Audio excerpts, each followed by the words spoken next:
Now, a group of sleuths claims to have solved the case of the infamous Zodiac Killer. Who was the Zodiac Killer? Yeah, this group also connects the Zodiac Killer to a 55-year-old murder. How did a family's perfect life crumble in an instant? Why did a seemingly loving husband become a murderer? Stay tuned as we uncover chilling mysteries that have haunted us for decades, because the truth is more terrifying than you can imagine. Zodiac Killer. It was 12:40 a.m. on the night of December 20th, 1968, when the phone rang at the Val Jo Police Department. The voice on the other end was eerily calm as it asked, "Do I want to report a double murder?" The caller gave instructions. If you go 1 mile east on Columbus Parkway to the public park, you will find the kids in a brown car. They were shot with a 9mm Luger. I also killed those kids last year. Goodbye. The call ended abruptly. There were no fingerprints, no trace, just a voice that seemed detached from the horror it had just described. But this was only the beginning. The next month, newspapers across Northern California received letters from an unknown sender. Inside, the writer took credit for the attacks, revealing gruesome details only the killer could know. But the most chilling part was the signature. He called himself Zodiac. Between 1968 and 1969, a faceless predator terrorized the region, leaving behind a trail of death, cryptic messages, and an investigation that remains open to this day. Authorities confirmed at least 5 murders, but the killer claimed to have murdered as many as 37. Zodiac didn't just kill, he wanted to be known.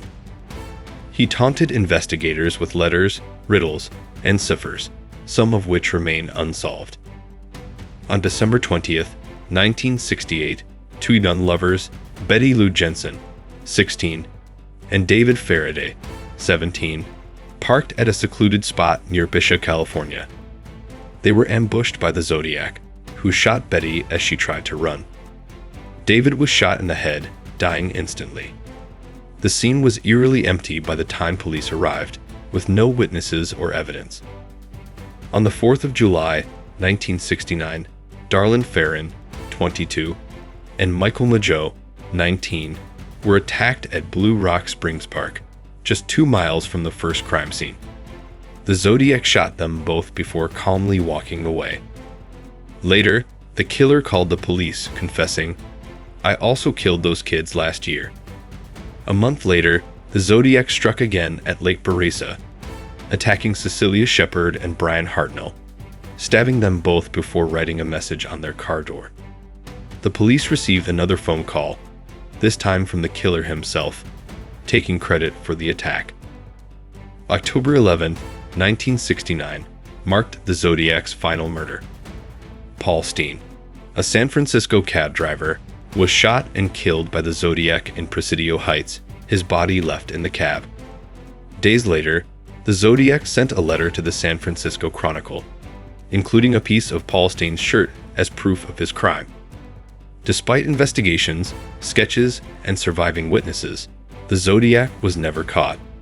The question remains, who was the Zodiac? A killer who vanished into the shadows, leaving a legacy of fear and unanswered mystery. Northup Murders. On the night of April 14th, 2013, in Davis, California, the peaceful suburban streets would be shattered by a brutal crime.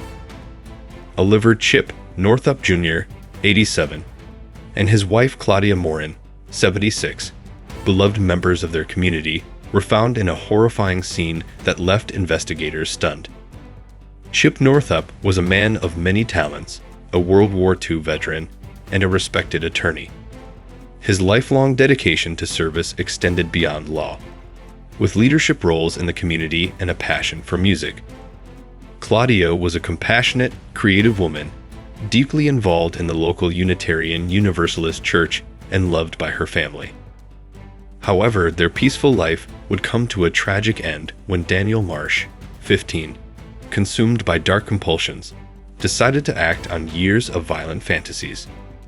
Born in 1997, Marsh had faced a troubled childhood. His parents' bitter divorce triggered his descent into violence.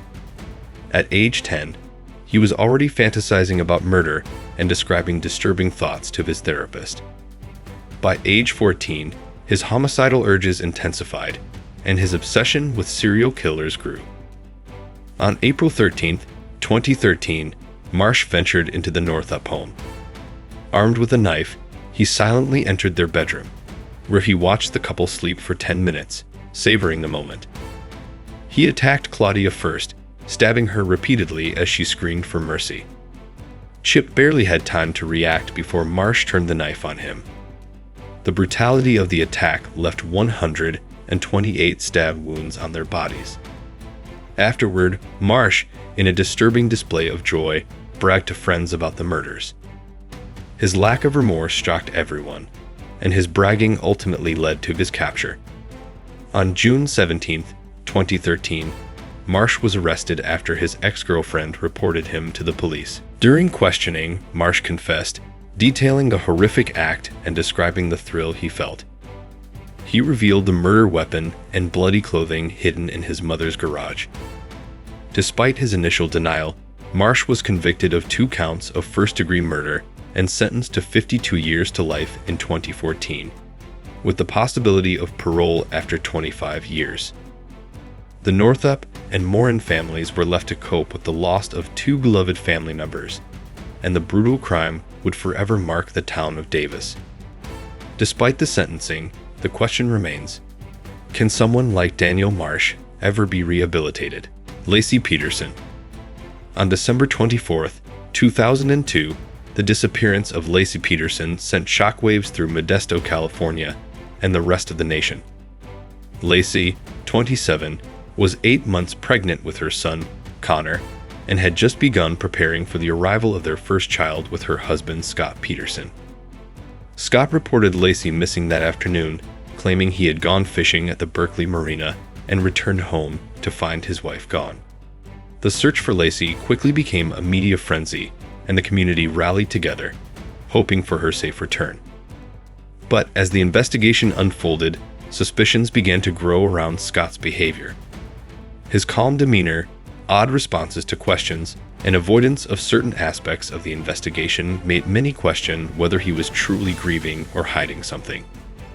On April 13, 2003, nearly 4 months after Laci's disappearance, the bodies of Laci and her unborn son were found washed ashore near the Berkeley Marina, just a few miles from where Scott had claimed to be fishing.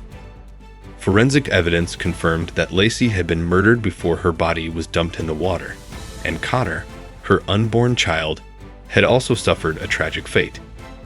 Investigators began to focus on Scott, who had been having an affair with a woman named Amber Free, something he had initially kept hidden from both the police and the public. The discovery of Scott's infidelity, combined with his suspicious behavior, raised more questions, and soon, he was arrested on April 18, 2003, for the murder of his wife and son.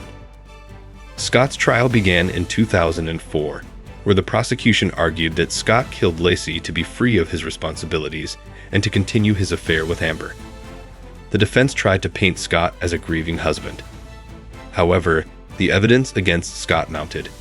Witness testimony, forensic details, and the timeline of events all pointed to his involvement in the murders.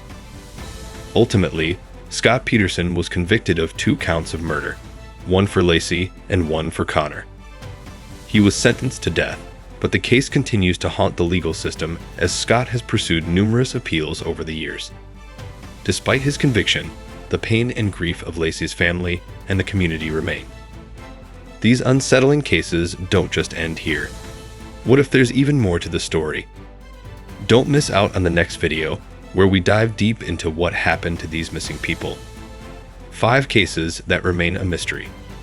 From unexplained disappearances to chilling twists, we'll uncover secrets that have kept investigators and families in the dark for years. You won't want to miss the shocking details we'll reveal. So, make sure to hit that subscribe button, turn on notifications, and be part of our growing community. Stay with us as we continue to explore the most haunting and unexplained mysteries. The answers are waiting. Are you ready to find them?